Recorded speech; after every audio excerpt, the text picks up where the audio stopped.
home. Okay, so for everybody at home, what we just did is we just listened to the news at the top of the hour. We just chose CNN because they tend to be real conservative in terms of how they present it. Some stations, give more favoritism to Trump's vote. Some give more favoritism to Biden's vote. But CNN is really conservative with their numbers. And it was really interesting to watch. But nevertheless, what we have is a nail biter election. It is down to just a few votes. And as I explained in the class, it may come down to Nevada. Nevada may be the key state in this entire election, in Arizona. Those two states may have flipped it for Biden. If you went to bed last night, some of you maybe stayed up a little later. I quit watching about 9:30. We went in and put on a fun show and just quit watching because it's stressful, right? Woke up this, and Mr. Trump was way in the lead everywhere. It looked like he'd won it. Wake up this morning, all those early ballots, millions of them in those upper Midwest states. We're talking about Wisconsin. We're talking about Michigan. We're talking about Pennsylvania. They only start counting those after they do the same day voting, which was on the 3rd. So there's millions of ballots left to be counted. And this morning, early when I woke up, guess what? Biden was ahead in Wisconsin. 2 hours ago, Biden pulled ahead in Michigan. Now, it's a big race in Philadelphia. Biden's got to make up 500,000 votes. Can he do it? According to the report we just heard, the votes are there that haven't been counted yet to maybe give him that state. But this is one of the closest elections in American history. Now saying that, let's go ahead and share the screen. Let's listen to what each candidate said last night. Now, Biden, of course, they have their own internal polling, and they know more than we do, right? I mean, the public numbers are one thing, but the internals, they know where their voters are. And Biden was hopeful even last night when it was looking very grim. Let's go ahead and listen to the former vice president. Here we go. Unprecedented early vote and the mail-in vote is going to take a while.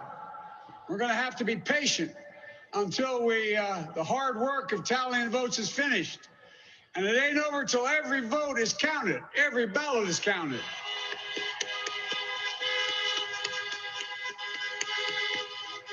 But we're feeling good. We're feeling good about where we are. We believe one of the nets has suggested we've already won Arizona, but we're confident about Arizona. That's a turnaround. We also just called it for Minnesota, and we're still in the game in Georgia, although that's not one we expected. We're feeling real good about Wisconsin and Michigan. And by the way, it's going to take time to count the votes. We're going to win Pennsylvania.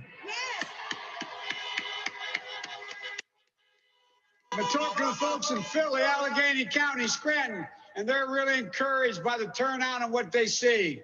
Look, we could know the results as early as tomorrow morning, but it may take a little longer. As I've said all along, it's not my place or Donald Trump's place to declare who's won this election. That's the decision of the American people. But I'm optimistic about this outcome. And I want to thank every one of you who came out and voted in this election. And by the way, Chris Coons and the Democrats, congratulations here in Delaware. Hey, John, the Gov, yeah, the whole team, man. You've done a great job. I'm grateful to the poll workers, to our volunteers, our canvassers, everyone who participated in this democratic process. Okay, so there's Joe Biden, and that's enough. He goes on and starts congratulating his team. President Trump came out late last night as well, about 2 hours later, and it was a very different message. So I need some of you, I don't know what you're doing, but let's put everything away and let's listen to the President of the United States at the most crucial moment of his presidency, to be honest. So, put your stuff away. I can see what you're doing. Let's make sure we're paying attention here because this is important. This is the future of the country, right? One way or the other, one direction or the other. So it's worth paying attention to. So anyway, here we go. Let's listen to the president last night and his message to his supporters, because both sides want to keep morale up, right? I mean, both sides are going to try to put the best spin on it that they can, and they should, make their supporters feel welcome and that they did a good job supporting him. All right, so here we go. Well, thank you very much. Thank you. Thank you very much. Please sit. Thank you. This is without question the latest news conference I've ever had. And one thing you just got to hand it to Trump too. You just got to hand to him. He is very funny, and this is why his rallies go over so big. He is. This is that side of Trump that you just heard right there, where he's just having a good time, and I think that's one of the reasons why his supporters support him so much. Let's go ahead and we'll start that over so you can hear that. Here we go. Thank you. Thank you very much. Please sit. Thank you. This is without question the latest news conference I've ever had. Thank you. Thank you. I appreciate it very much. And I want to thank the American people for their tremendous support. Millions and millions of people voted for us tonight. And a very sad group of people is trying to disenfranchise that group of people. And we won't stand for it. We will not. Okay, disenfranchise means to take away their vote. And there's no evidence of that at all, but just so you know what that word means. Franchise means a vote, right? Not stand for it. I want to thank the First Lady, my entire family, and Vice President Pence, Mrs. Pence, for being with us all through this.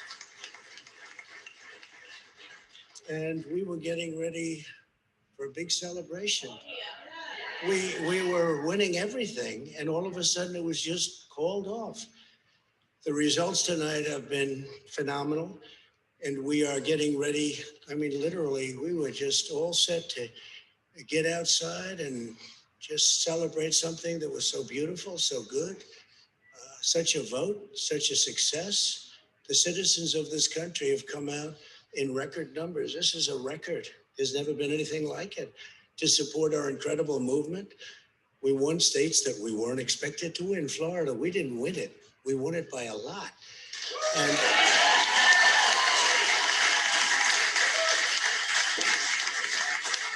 we won the great state of Ohio.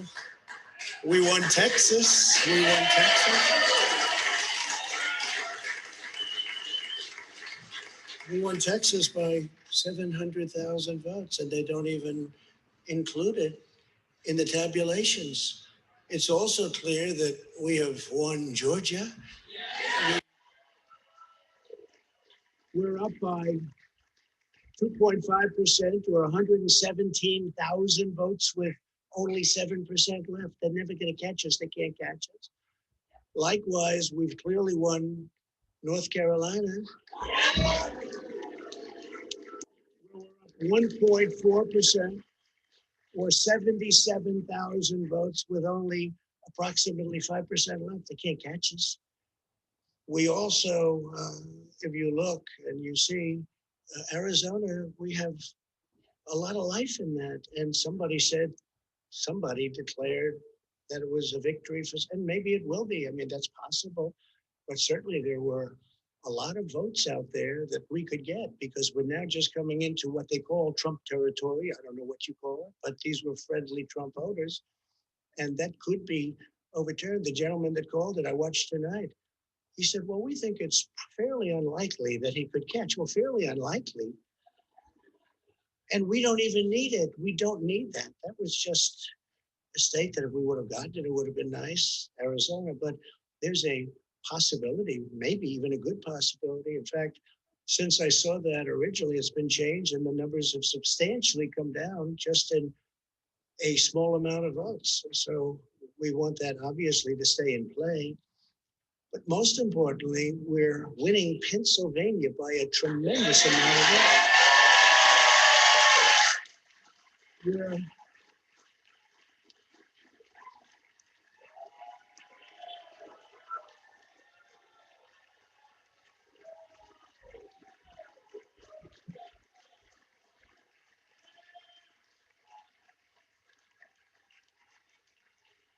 We're up 600. Think of this. Think of this. Think of this.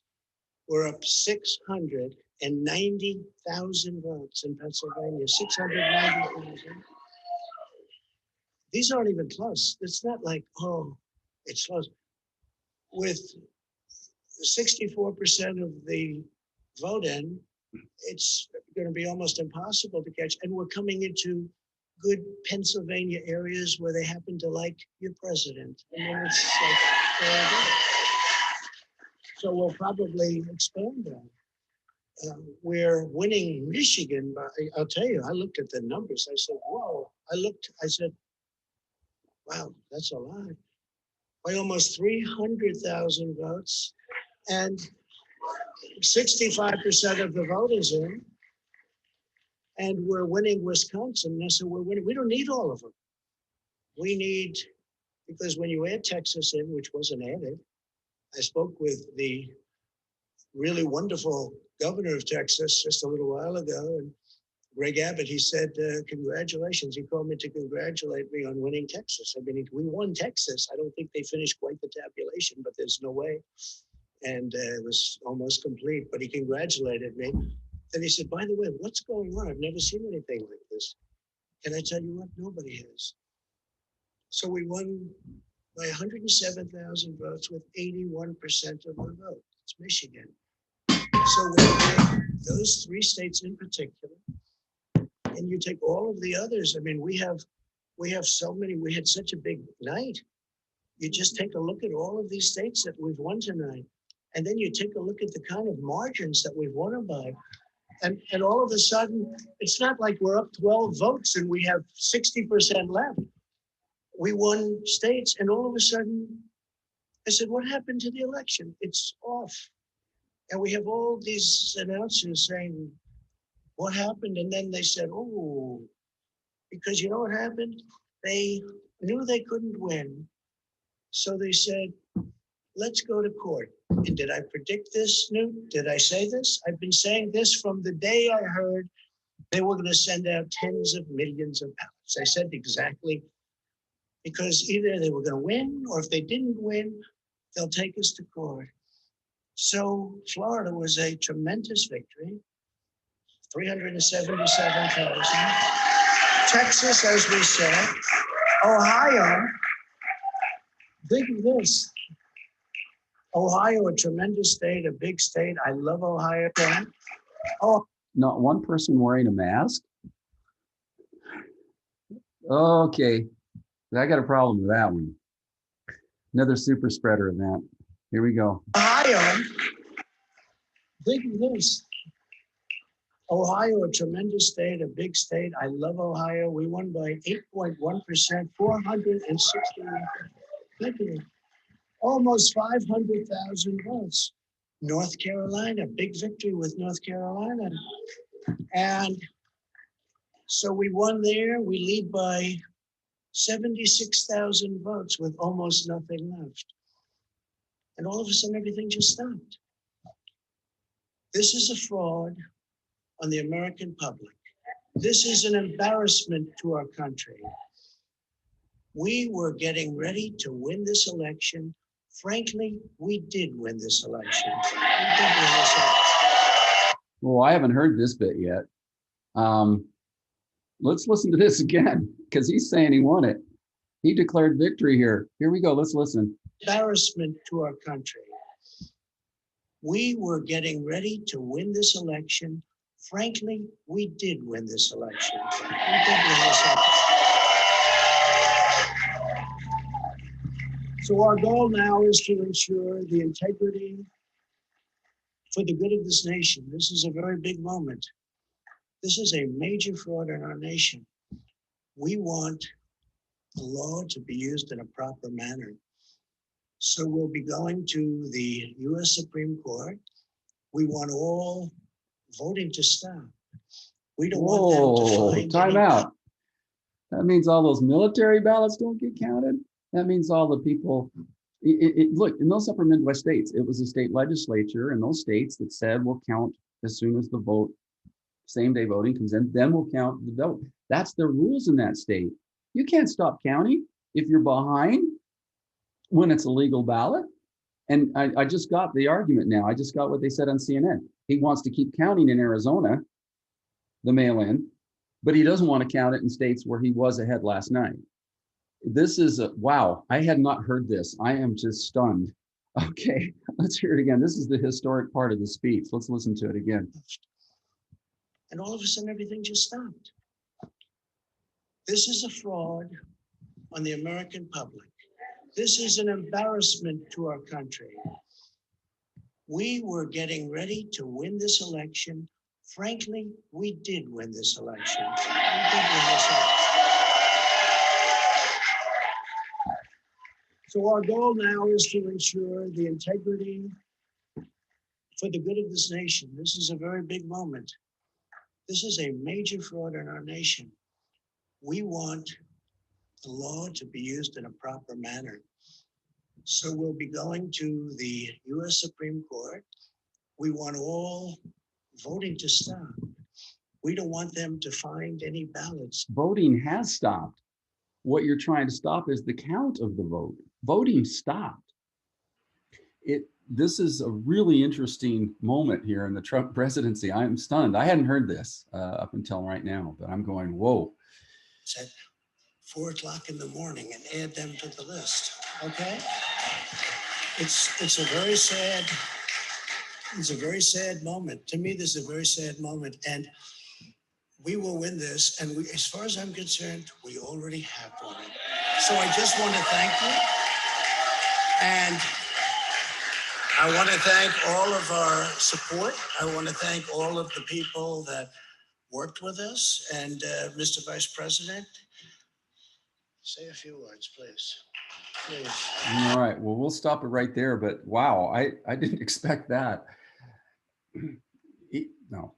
Yeah, this is not how we play the game in the United States. Those states are doing their best job. Let's take a look at what the actual count is right here. So this is a good site. I don't know if you guys did this probabilities deal, but if you did the probabilities and kept up with it, right now it looks like Biden's going to get 271 and a 99% probability right now without Pennsylvania, but he may still win Pennsylvania.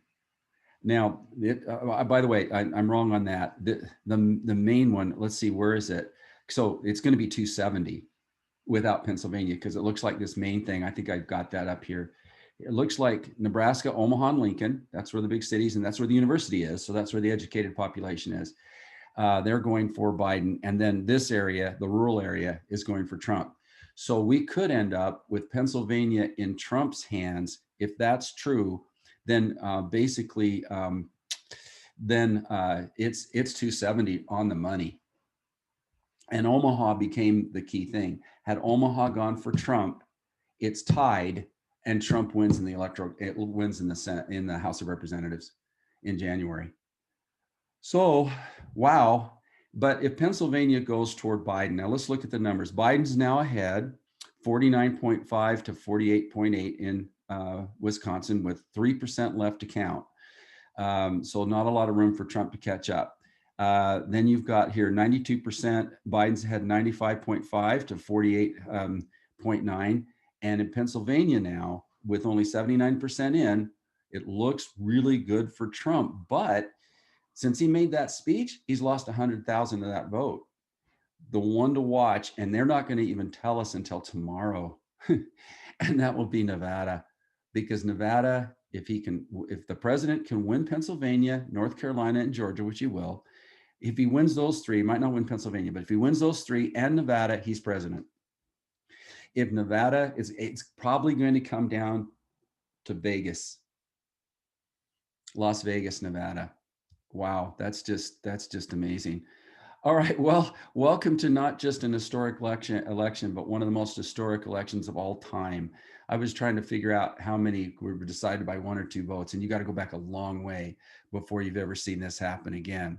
All right, now let's kind of do a couple of quick things, and then we'll get into the regularly scheduled lecture, because we can't start our research paper yet because we don't have a winner. So it may be Monday that we actually start. Now I have put up the study guide for it, so we can go through that if you want in a bit. But let's look at this. This is how it was this morning. And so I played those comments. So let's jump ahead. I, you know, I got this right in Florida. Biden did overperform in these counties. He won this one, nearly won this one. He did what he had to do on the I-4 corridor. Trump did what he had to do in this part, ran up the score. But what happened in Florida was this vote down here was depressed for Biden. He did not get as many votes as he needed out of these counties these little cities area here. It was kind of a surprise, and it was mainly the Cuban vote that flipped for Trump. So that was a big stunner. Now, we want a decisive victory.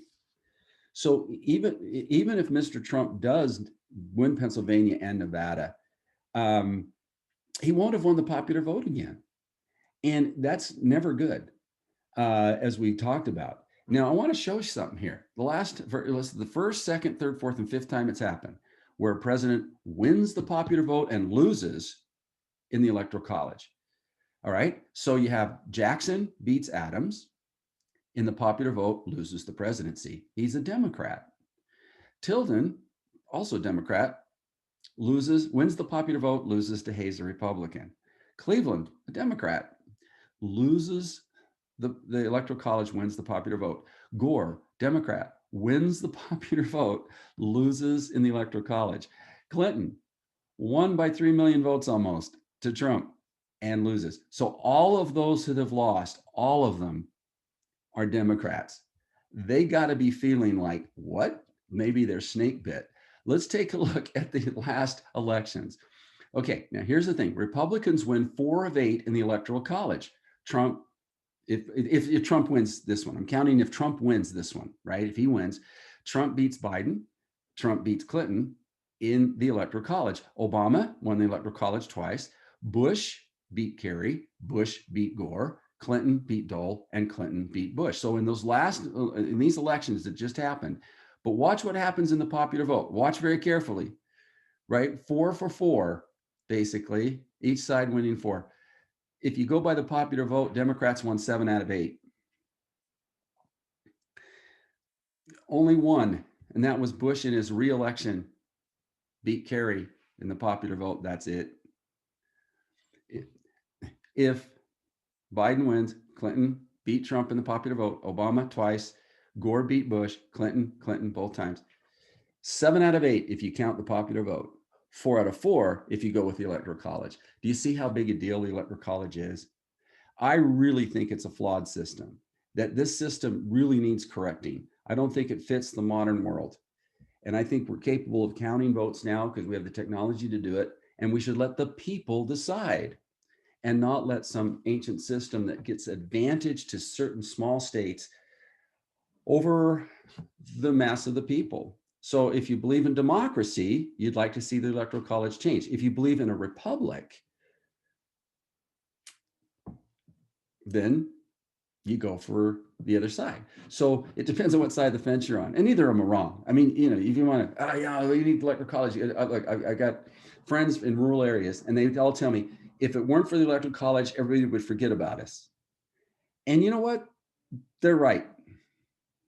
So there's really arguments on both sides. So I'm not taking a side here on that totally, but I really do believe America's changed. And we're going to document that change here. We're going to talk about it. When did the United States decide it wanted to leave the old republic behind and become a democracy? Well, the exact election was 1824. And we started talking about this the other day, right? Where the Republican system that was set up by the founders of the Constitution was to take a group called the Electoral College, smart, educated people, college degrees, wealthy people, to nominate 3 candidates, none of whom they thought would get a majority after Washington. They were shocked when in a very close election, as close as the one we're looking at today, in a very close election, Adams wins because the Federalist Party basically had managed to pull it off. But the truth of the matter is, right, this was before political parties. The thing with the Electoral College is it was designed before political parties were born. And the political parties then have taken that system and have made it dysfunctional. In the only election in American history, the only one that worked as intended after Washington, he was a special case, but it was meant to be nominate good people. Let's get 3 good people here. Started out with 5 and then they changed it, the 12th Amendment, to 3. Let's get 3 good people here and then let the House of Representatives make the choice and give each 1 per state. Well, that's what happened here. Adams, he didn't get the majority. He didn't get the plurality. Jackson got the plurality. This election changed everything.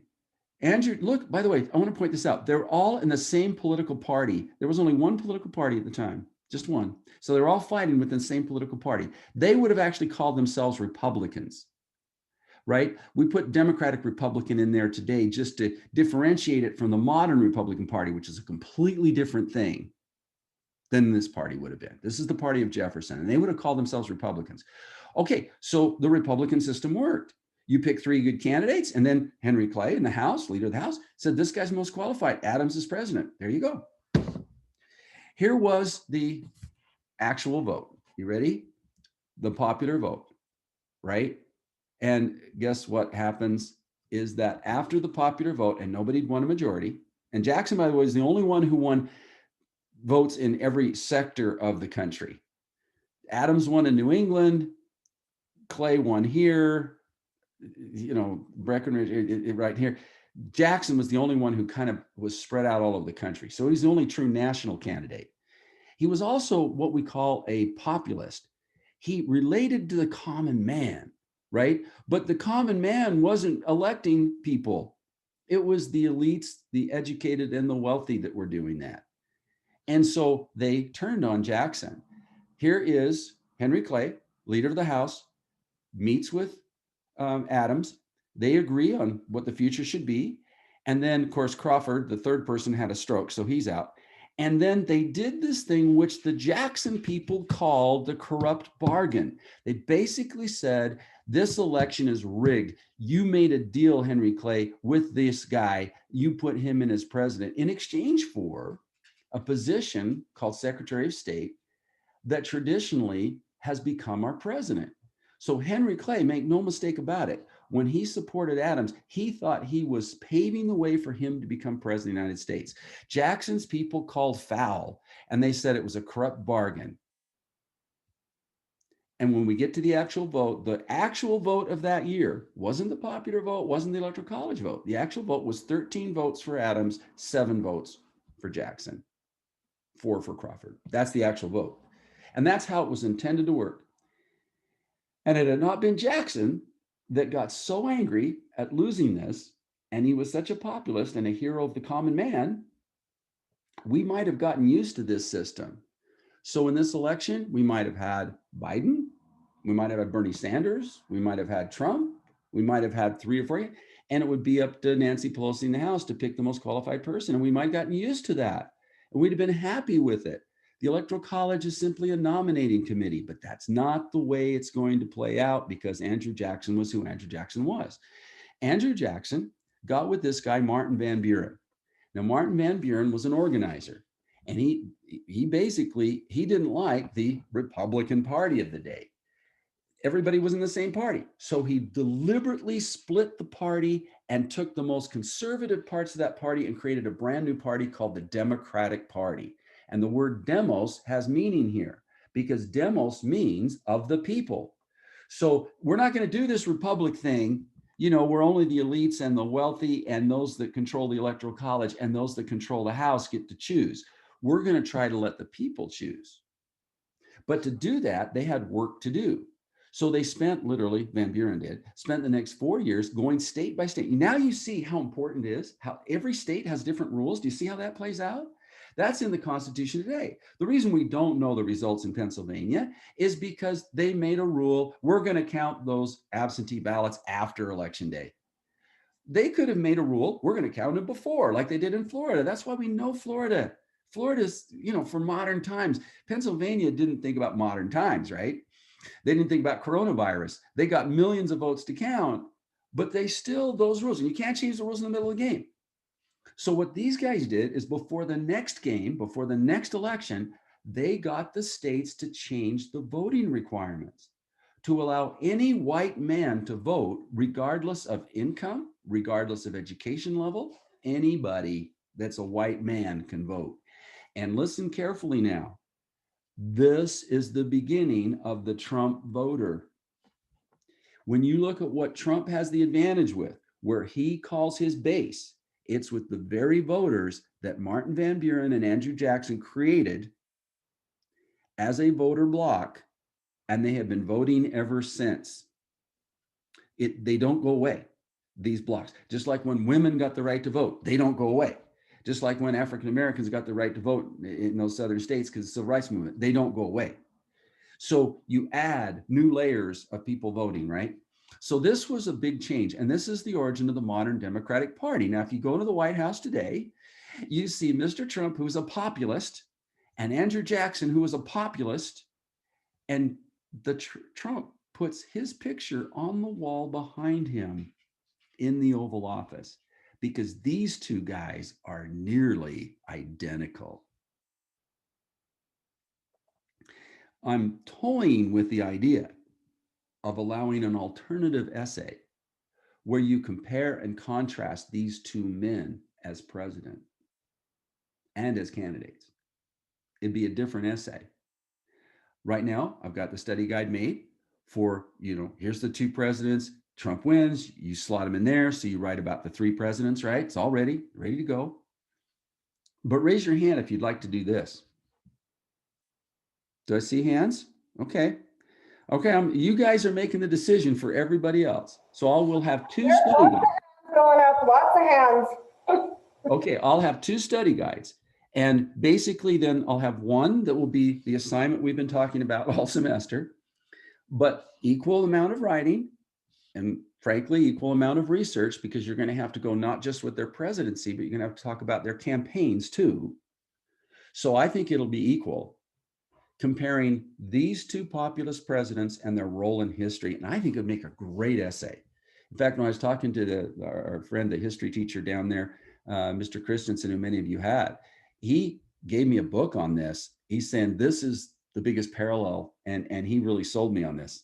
So you can thank him for the idea. But let's now talk about what a populist is. So if you're going to do this essay, you have to talk about what a populist is. And by the way, I could actually have this study guide ready tonight, and you could start this one. Well, think about it. Okay, I'm still thinking about it, but I think we'll go with it because you guys seem to want to do it. Populism is this, and so your thesis will start with this definition: a political approach that strives to appeal to ordinary people, not to college-educated elites, not to wealthy billionaires, but to ordinary folk who feel that their concerns are disregarded by the established elite. How many times have you heard Trump say that? You look at his rallies. These are people that literally got left behind in the changing economy of the world. Factories have shut down. They are in areas where the economy is not great, and they were forgotten. And they rose up 4 years ago and voted in Donald Trump. So I think it's fascinating. I think it'd make a great story, and I think you'll have great fun doing it. So that's one. Now, universal white male suffrage is the other term you're going to have to use if you write this essay. I'm going to lecture on Jackson, so I'm giving you a leg up here. If this is going to be your choice, take notes, and this will be posted, so you'll be able to do that. But what they created, I'm talking about Van Buren, who was the organizer, and Jackson, who was the popular candidate, created universal white male suffrage, meaning every white man got a chance to vote. They got the franchise. That's that term I played for you, stopped on that tape so you'd understand what it means. And as a result, Jackson gets the win, not just a small one, but a big win. And in the South, at least, these voters right here in the South, they became solid Jackson people, and they still are. They became the foot soldiers for the Confederate Army by attacking the elites. Now you think about it, you're a hillbilly living in Tennessee. You don't think people look down on you who have rich plantations? big plantation owners with all their finery and everything else, and they look at you. You know what they call you? White trash. That's got to get under your skin a little bit. So when Jackson comes along and says, you're worth something. In fact, guess what? We're going to give you the vote. Cheers. Now you understand the rest of the story. Whenever anybody looks down on another American, regardless of the reason, it's not a good thing. This is why we have to really care about everybody and listen to everybody and take into account their issues and not just worry about our own, because there's things you will not understand. Now look at me carefully. Look me straight in the eye. You live in a city. You're urban kids. I don't think there's probably more than 2 or 3 students at UCAS that come from a working rural farm. So what you think's important isn't the same thing as what if you're growing up, say, out in Delta, or if you're growing up maybe in Scipio, or if you're growing up in some of these rural areas. You're urban people. That's why you tend to be a little bit more liberal, even for Utah. But you get out in this countryside where things aren't, the needs are different. The needs are different. And you can't relate to it. So don't look down your nose at somebody who lives in the country, because by the way, they're the ones feeding you. They're the ones keeping you fed.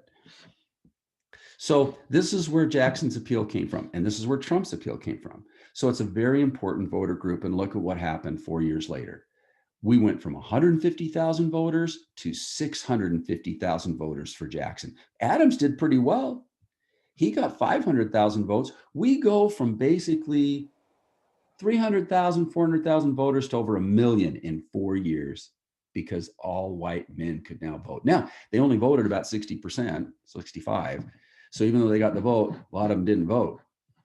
And that's what I love about this last election. What I love about yesterday was that we've had more people vote, and we've had a bigger turnout percentage-wise than we've had in a long, long time. So whoever wins, democracy wins, because the people made their voices heard. And that's what was so cool about yesterday.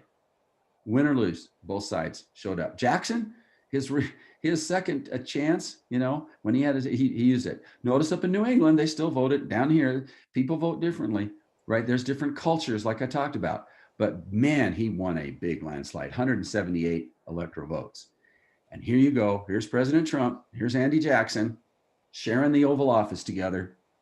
Because quite frankly, Mr. Trump does not exist without Andrew Jackson. Hey, Mr. Barksdale, do we want to give the class a chance to say the pledge? We got about 20 seconds left. I think that's perfect. So okay. That's a perfect place to stop. Oh, hurry. Oh, our bad.